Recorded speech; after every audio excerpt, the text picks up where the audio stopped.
And let's move ahead with a special address coming your way. When we think about pictorial persona of a brand, this is where we come about harnessing the power of logo and most importantly, how to symbolize a brand's essence. Now to understand all that and more, it is only befitting that we have an accomplished, transformative global executive and a Wall Street Journal best-selling author who comes armed with more than 30 years of experience and the last line as the Chief Marketing and Communications Officer of Mastercard and the President of the company's Healthcare Solutions. Please put your hands together to welcome on stage the very dynamic Mr. Rajamannar, Chief Marketing and Communications Officer and President of Mastercard.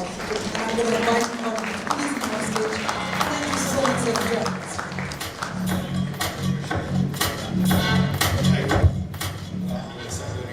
Thank you very much. Good afternoon, everyone. Absolutely, it's a pleasure and a privilege to be here. I've always been told and taught that it's really a privilege to be in front of people who are willing to listen to you. And I'll do my best to convey and hopefully make it a little worthwhile. So thank you very much again, Edie, for the opportunity. So I just started very basic fundamentals and foundations, which many of us do take for granted, but if you start diving down deep back into those foundations, what you uncover could be pretty fascinating. And that's the journey exactly that we have been doing over the last few years at Mastercard. And I'll give you some tangible examples for that. Now, logos have been around. At least the earliest logo apparently was for a needle company in China during the Song Dynasty, where they showed a rabbit holding a needle, and the advertisement was that our needles are made from the finest of the steel, so they are gentle on your hands when you are sewing. And they were showing a rabbit, which you typically tend to associate with something soft, fluffy, and delicate, and showing the hard needle in the hands of them. That was at least one of the very first instances of a logo being used, and this was only about 1400 years back. So it has been in our psyche, so to speak. Are we cutting in and out by any chance? Are we coming through clearly? Because sometimes it comes loud here, sometimes it's gone here. If you are good, I'm good, thank you. So that was the first evidence, and then actually I set out to start studying the logos. And I met with a number of startup companies, and there is an urge amongst them to say, my company needs to have a logo. So it's a great, what is the criteria? What are you trying to accomplish with a logo? And the answer invariably is, I want my company to look cool. That's not a bad objective, but that cannot be an objective in itself. And the whole approach is one of having a nice aesthetic design that appeals to the owner and probably to the sensibilities of the customers as well. But that is so shallow and so superficial, and it's a missed opportunity, because a logo is nothing but some kind of a telegraphic message that you're giving about your brand. The brand embodies the values, the characteristics, and probably even the benefits of your company or the product or the service. And the logo is an embodiment of it in a telegraphic script in just one single thing. It's also pretty fascinating how the mind processes these different logos and these different visuals and the words, and I'll come to that in just a little bit. So there's a lot of science that is available in this field. And like a good nerd, I have been diving into this quite a bit and studying different companies, logos, etc., and trying to figure out what we could do in the context of Mastercard. But also regularly teach at some of the top colleges in the US, including Harvard Business School and Wharton. And I was doing a lot of research for those classes that I wanted to speak at in terms of what this logos are. So, when you look at today, from a consumer's perspective, they're spending tons of time on different devices.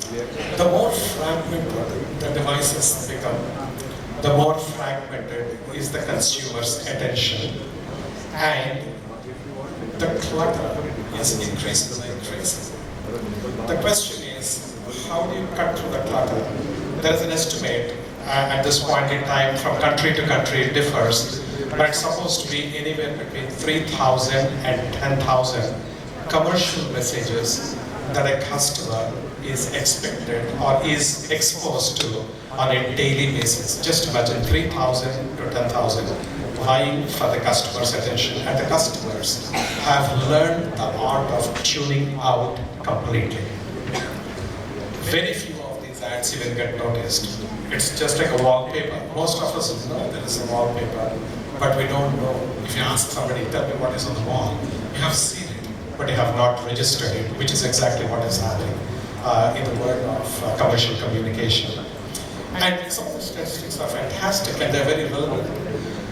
Customers are so over-bombarded with messaging that customers are putting ad blockers. And one of the most recent estimates I have seen, which is believable, is about 600 million plus ad blockers being actively used.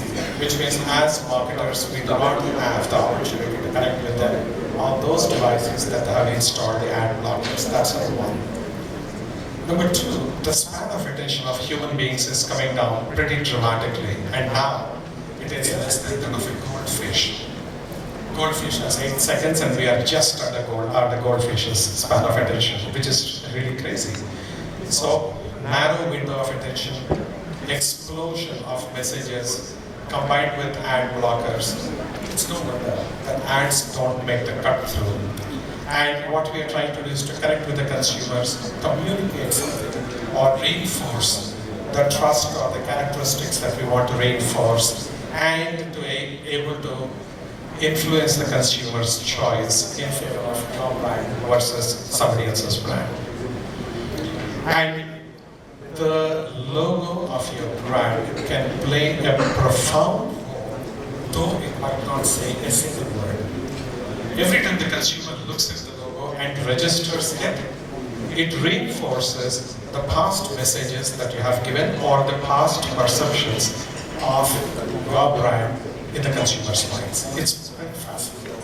And I would really strongly urge every marketer to do some amount of research into the space of logos, which is beyond just a vanity exercise, and it's just beyond a design exercise. There is science in the world of logos.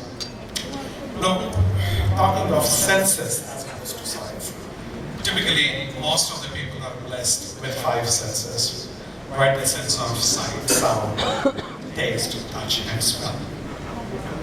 Most of the times, we look at only, as marketers, the sense of sight and the sense of sound to communicate about our brand, about our products, about our services. But what's fascinating is consumers perceive the brand through all their 5 senses. So 3 of the senses we completely ignore as marketers. Like for example, when I was telling my team, we should actually look at getting into the consumer's mindset and into their hearts through the sense of taste. One of the first questions I had is, should we produce edible cards? No, we don't produce edible cards. That's being extremely literal. Marketing is not about being literal. Marketing is being about lateral. And we have to think very laterally. How can I connect a brand like Mastercard to the sense of taste in a signature format? That's a fascinating thing. But I'll just focus for today's presentation only on the visual aspects of the logo, which most of you are familiar with. And if you have the time, if anyone has the curiosity, I'm happy to dive into this. Talking of clutter, what you see on the screen here is a small, tiny subset of all the brands that Mastercard had. Interestingly, when I did this survey internally, many of the employees did not even know that some of the brands belong to us. If your employees do not know that you've got so many brands and so many brand logos, you know that you're overdoing the brand proliferation. So we actually said, on the one hand, there is a clutter. And in a clutter, if you have to cut through, other than the uniqueness of the design and all those aspects, you also need to be focused and concentrated. You cannot have a dispersion of your logos. So what, in fact, I took the tough decision on is to kill all the brands and all the brand logos and just have one brand and one brand logo called Mastercard. People who are managing those other brands, obviously they are very insecure and there's a feeling, oh my God, what will happen to my job? My brand has disappeared. So is my job less relevant, etc. Those existential questions are valid. But setting those aside, which had been taken care of, you had to have a focused energy. So we have a choice. We want to be a house of brands, or do we want to be a branded house? A branded house, classical wisdom says, is a bad strategy. Because you cannot be, if you are a multi-product company, you cannot be everything to everybody and be equally compelling. That's a classical wisdom. But science has proved it to be not so. So we consciously opted to a branded house, which means every brand at Mastercard will be called a Mastercard. Whether it can be a cybersecurity solution, mobile payments, debit cards, or converting post offices into branches, or consulting services, data analytics, everything will be called Mastercard. This was a very, very tough decision because the opinion is quite divided between the house of brands and the branded house. So we consciously decided, if any one of you want to discuss and debate this, I would love to do that. Then we said, when we looked at this logo, the logo has one of the highest universal recognitions in the world because it has been around exactly the same way for decades and decades, and we have spent tens of billions of dollars into creating the brand recognition around the world. But the problem is, when you look at some of the psychological aspects, there were a lot of issues with this brand logo. People said it looks a little down market, it looks a little obsolete and outdated, and it looks with a lack of energy. It doesn't seem to be energizing. It's a brand that seems to be dull, faded, jaded. Very difficult to accept that kind of a feedback, but that's exactly what you have to take. So long as the feedback is gathered in a scientifically valid manner, which is a topic for another discussion, because garbage in, garbage out. Then I started getting into the research around colors. When I look at my logo, there are three elements. Element number one is the two circles. Element number two, the red color and the yellow color. Element number three, the name Mastercard. All the three of them had extremely high recognition around the world. I don't want to lose that equity, but I want to upgrade my logo. So I called our agency and said, guys, these are the three elements we have, which we cannot change. Give me a new brand logo design option. Like they looked at like I had multiple heads, and we went through the whole exercise. And what we found, firstly, everyone knows that red color stands for a few things. But different shades of red stand for very different things. Same thing with yellow. Different shades of yellow for very different things. The combination of a given shade of red and a given shade of yellow is very different. So individually, a red of a particular shade might look great, but in conjunction with yellow that you think is optimal by itself, when the two come together, it is not an optimal mix. We studied this, the science of color and the impact of color combinations on the human emotions and feelings. It was fascinating. I never studied it till then before. And what we actually came up with is we changed our colors. A different shade of red, a different shade of yellow, the circles overlapping, and we made all Mastercard letters, the letters were Mastercard in lowercase. Good so far. But then one thing you will also notice is that the extent of overlap between the two circles from the previous one to this is different. We went through various ratios which ratio of overlap actually has got the best impact. And we went back to the Roman times. The golden ratio is the one which works the best on the human psyche. And the Romans have been practicing it for thousands of years now. So we went for the overlap. The extent of change, that with the extent of overlap, we had actually increased it to get the right kind of a ratio. The ratio and proportions of this has got a profound impact, fascinatingly. And then we took one step further. The human brain receives information when it reads words through the eyes. It receives from a different part of the brain than when it sees visuals, which is through a different part of the brain. So you have to look at system 1, system 2 thinking, or what was previously called as the cognitive brain and the intuitive brain. The process is very different in the mind. And the emotional feelings are very different. So we took a very crazy decision. So I walked one day to my CEO's office and said, I got a brilliant idea. Here's what. I said, let's drop the name from our logo, because I want a visual cue, not the verbal cue. But this time he looked like I had 3 heads. But eventually he agreed, and then we went to the board of directors of Mastercard. They thought both of us have gone mad, because it's a tough thing when you want to drop your name completely. But that's exactly what we did, and we went with this logo.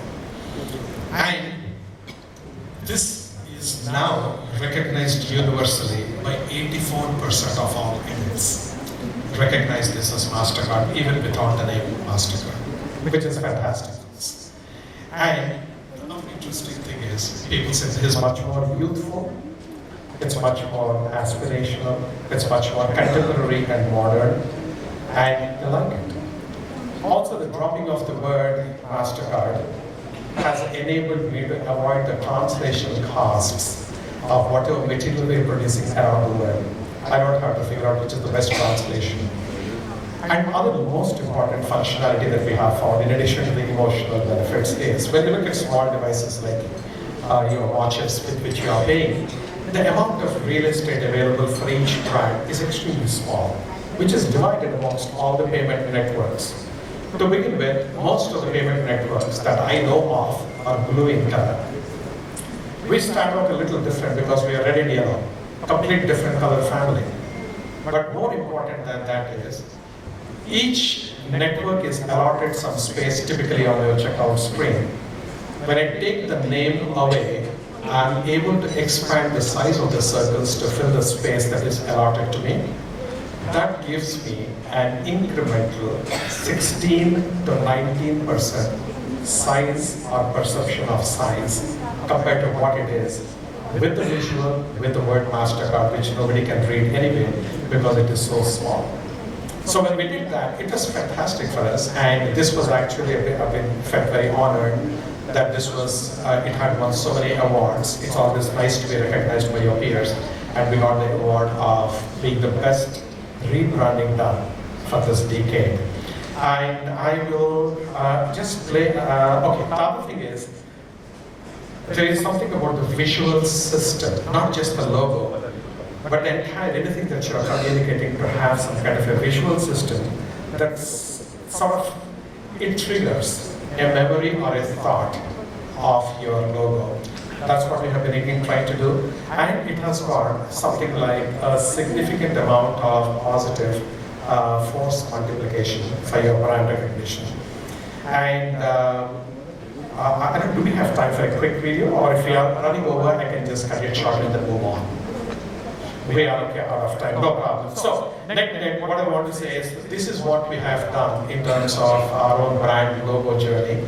And we have been rated now as the 12th most valuable brand in the world, starting at number 87, just a few short years back. And last 3 years, we were rated as the one of the 3 fastest growing brands in the world across all categories. And I feel very honored and privileged with that kind of a momentum. So with that, let me stop it here and turn it over to the organizers. Thank you.